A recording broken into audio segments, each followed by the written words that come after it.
سلام እግዚአብሔር ምስኩላትና ይኹን ኦርቶዶክሳውያን ናይ ጳዚዮን ሚዲያ ተኸታተልቲ ኩለኹም ቅዱስ ጳውሎስ ናብ ዕብራውያን 7 ምዕራፍ 12 ቁጥር 5 ዝለኣኾ መልእኽቲ ኣብ ህይወትና ብጣዕሚ ዝጠቕመና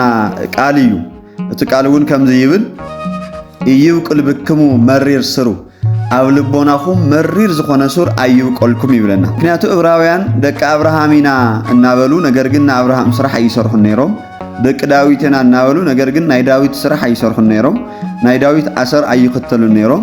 እና ዕብራውያን ቅዱስ ጳውሎስ እዚ ነገር እዚ ስለዝተረደአ ንዕብራውያን 7 መሪር ስር አይብቆልኩም ኢሉ ዝተናገሮም ቃል እዩ ኣብ ዕብራውያን ምዕራፍ 12 ቁጥር 5 ተቐሚጡ ዘሎ ንረኾ ማለት እዩ እዚ ሱር እዚ ጽቡቕ ስራሕ ሰሪሖም ናብ እግዚአብሔር ከይቀርቡ ዝኽልክሎም ዝነበረ መሪር ስር እዩ ማለት ኣብ ልቦናኦም በቂሉ ናብ እግዚአብሔር ከይቀርቡ ዝኽልክሎም ዝነበረ መሪር ስር ምዃኑ እዩ ዘመላኽተና ማለት እቲ መሪር ስር ዝተባሃለ ኃጢአት እዩ ኃጢአት ድማ ብምሕሳብ እዩ ዝጽነስ ብምሕሳብ ዝተጸነሰውን ብምንጋር እዩ ዝውለድ ማለት ብምንጋር ምስተወለደ ድማ በተግባር ይዓቢ ምዃኑ እዩ ኣብ ህይወትና ውሽጢ ክንነቕሎም ዝግቦና ካብ እግዚአብሔር መንግስቲ ዘርሕቐና እቲ ሓደ ዋና ቁልፊ ድማ አስመሳሊ ምዃን መሲልካ ምርኣይና ንምምሳልውን ምሙካር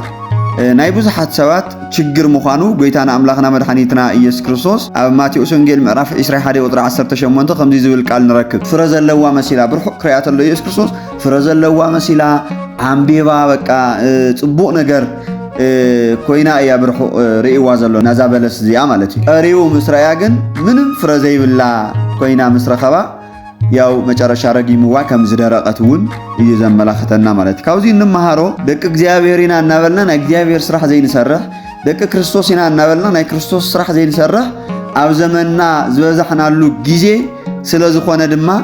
እዚ ነገር እዚውን ናይ ምምሳል ህይወት ስለዝኾነ ኣብ ውሽጢ ልቦናና በቂሉ እንረኽቦ ሱር እዩ ማለት እዩ ኢሳይያስ ምዕራፍ 19 እዚ ህዝቢ ብከንፈሩ የኽብረኒ እዩ ኮይን ልቡ ግና ካባዬ በጣም ዝረሓቀ እዩ ይዝብለና እና እግዚአብሔር አምላክ በከንፈርና ዲና እንምልኾ ዘለና በአፍና ጥራሕ ዲና ደቂ እግዚአብሔር እናናገር ዘለና ከም ዕብራውያን 7 ተግባርና ንእግዚአብሔር ንመስል ዲና ናይ እግዚአብሔር ትእዛዝ ነኽብር ዲና ዝብል ነገር ውሽጥና ክንፍትሾ ዝግባእ ምዃኑ ትንቢተ ኢሳይያስ ምዕራፍ 29 ቁጥር 13 ከምኡውን ኣብ ማቴዎስ ወንጌል ምዕራፍ 5 ተቐሚጡ ዘሎ ቃል ክንምልከቶ ከም ዝግበአና እዩ ዘረድእ ማለት እዩ ናይ እግዚአብሔር ፈቃድ ዝፍጽም እንበር ጎይታይ ጎይታይ ዝብለኒ ኩሉ መንግስት እግዚአብሔር ኮርስ ከም ዘይኽእል ኢሉ ኣብ ማቴዎስ ወንጌል ምዕራፍ 7 ቁጥር 21 የመላኽተናን የረደናን ማለት እዩ መሲልካ ምንባር ዝምክሩ ብዙሓት ሰባት ክጉዱ እንበር ክጥቀሙ ኣይንርኢና ካልኣይ ነገሥት ምዕራፍ 5 ቁጥር 20 ግያዝ ዝተባሃለ ናይ ኤልሳዕ ደቀ መዝሙር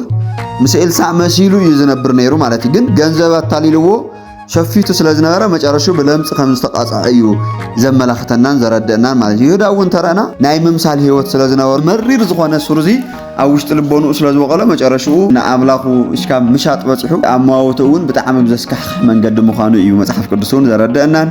ዝገልጸልናን ማለት እዩ ኣብዚ ክንርድኦን ክንግንዘቦን ዘለና ብኩሉ ኣገልግሎትና ካብ እግዚአብሔር ንኽፈል ምዃንና ተረዲናን ተገንዚብናን ውሽጢ ልቦናና ብምፍታሽን ብምርማርን ዝጎደለና ነገር ኩሉ ክንስተኻኽል ካብ ዝዕለት እዚ ጀሚሩ ክንጽዕር ከም ዝግበአና እውን እዩ ዘመላኽተና ማለት እዩ ሕድሕዱ ከም ስርሑ መጠን ከም ዝኽፈል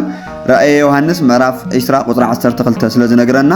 ሕድሕድና እውን እንሰርሖ ኣብ ቤተክርስቲያን ግልጋሎት አጠቃላይ ኩሉ ስራሕትና እግዚአብሔር ከም ዝምርምረናን ሕድሕድና ከም ዋጋናውን ከም ንኽፈል ተረዲና ገና ካብ መሰረቱ ናይ ምምሳል ህይወት ክንነቕሎ ኣብ ልብና ዝወቀለ መሪር ዝኾነ ሱር ነቂልና ክነጥፍኦ ከም ዝግበአና እውን እዩ መጽሐፍ ቅዱስ ዝመኽረናን ዝግስጸናን ዘረደናን ማለት እዩ ኣብ መጨረሻ ትንቢተ ኢሳይያስ ምዕራፍ 1 ቁጥር 19 ታይብለና እሺ እንድሕሪልኩም ኮይንኩም ለአየውን ተዓዚዝኩም እንድሕር ኮይንኩም ናይ ምድሪ በረከት ትረኽቡ ኢኹም እምቢ እንድሕሪልኩም ግን እንድሕር ዓሚጽኩም ኮይንኩም ግን ሰይፈይ ክበልዐኩም እዩ ናይ እግዚአብሔር አንደበት ከምዚ እዩ ዝነግረና ዘሎ ኣብ ትንቢተ ኢሳይያስ ምዕራፍ 1 ቁጥር 19 እሺ ኢልና ካብ ናይ ምምሳል ህይወት ወፂና ንእግዚአብሔር አምላኽና እንድሕር ብትኽክል ነቢርና ኮይና ደቂ እግዚአብሔርና ክንብል ተለና ናይ እግዚአብሔር ስራሕ እንድሕር ሰሪሕና ኮይና እግዚአብሔር አምላክ ድማ ዝነገርዎ ዘይርስዕ አምላኽ ስለዝኾነ ዝለመንዎ ዘይኸልእ አምላኽ ስለዝኾነ ህይወትና ሙሉእ ብሩህ ዝኾነ ህይወት ንኽነብር እግዚአብሔር አምላክ ይሕግዘና ማለት እዩ ስለዚ እዚ መሪር ዝኾነ ስር ናብ እግዚአብሔር ከይንቀርብ ዘለዓለማዊ ህይወት ከይንወርስ ካብ እግዚአብሔር አምላኽ ርሒቕና ምስ ሰይጣን ክንነብር ካፍቲ ናይ ሰይጣን ባርነት እውን ንኸይንወፅእ ዝገብረና ዘሎ እዚ ናይ ምምሳል ህይወት ኣብ ልቦናና ወቂሉ ሕማቕ ዝኾኑ መሪር ዝኾኑ ፍረታት እንተየፍረ ገና ካብ ህፃንነቱ ኣብ ውሽጢ ልቦናና በቂሉ እናሃለየ ክንነቕሎ ይግበአና ማለት እዩ። ከም ብሓድሽ ህይወትና ሓዲስና ናብ እግዚአብሔር ኣምላኽና ቀሪብና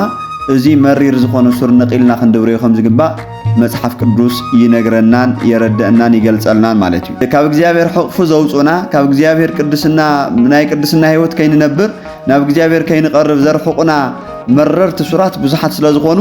ኣብ ካልኣይ ክፋል እውን ቀፂልና ካልኦት መሪር ሱር ዝበሃሉ ክንርኢ ኢና። ንሎማዓንቲ ዝሰማዕኹምኒ እግዚአብሔር ኣምላክ ይስማዕኹም። ወስብሐት ለእግዚአብሔር ወለወላዲቱ ድንግል ወለመስቀሉ ክቡር።